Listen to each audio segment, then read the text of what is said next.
तालुक्यातील वालसावंगी या ठिकाणी तत्कालीन सरपंच अर्चनाताई वाघ यांनी राजीनामा दिल्यामुळे रिक्त असलेल्या वालसावंगीच्या सरपंचपदी आज राष्ट्रवादी काँग्रेस शरद पवार गटाचे माजी जिल्हा परिषद सदस्य शंकरराव भुते यांची बिनविरोध निवड करण्यात आली आहे। आज सकाळी ग्रामपंचायत सरपंच पदाच्या निवडणुकीचा कार्यक्रम येथील ग्रामपंचायत कार्यालयात निवडणूक अधिकारी तथा विस्तार अधिकारी पांडुरंग सोनवणे यांच्या उपस्थितीत संपन्न झाला। विरोधात एकही अर्ज दाखल न झाल्यामुळे राष्ट्रवादीच्या शंकरराव भुते यांची सरपंचपदी बिनविरोध निवड घोषित करण्यात आली। दरम्यान हे पद तत्कालीन सरपंच अर्चनाताई वाघ यांनी राजीनामा दिल्यामुळे गेल्या 1 महिन्यापासून रिक्त होते। येथील ग्रामपंचायत निवडणूक वेळी भाजपा आणि राष्ट्रवादी काँग्रेस युती करण्यात आली होती, त्यामध्ये त्यांना बहुमत मिळाले होते। त्यानुसार 5 वर्ष सरपंच पद विभागून देण्यात आले होते। सुरुवातीला भाजप, नंतर राष्ट्रवादी काँग्रेस, नंतर पुन्हा भाजपा आणि शेवटी पुन्हा राष्ट्रवादी काँग्रेस असे 5 वर्षात 4 सरपंच आणि 4 उपसरपंच गावाला लाभणार आहेत। त्यानुसार आज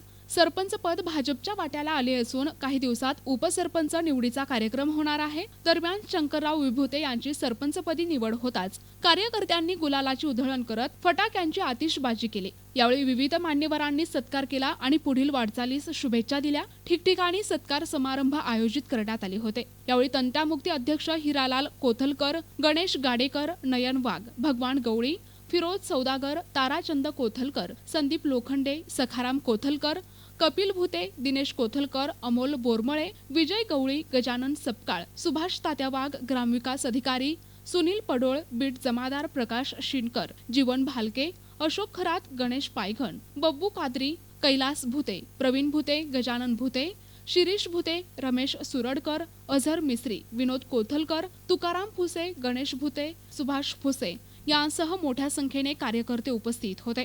प्रतिनिधी मजहर पठाण, NTV न्यूज मराठी, भोकरदन, जालना।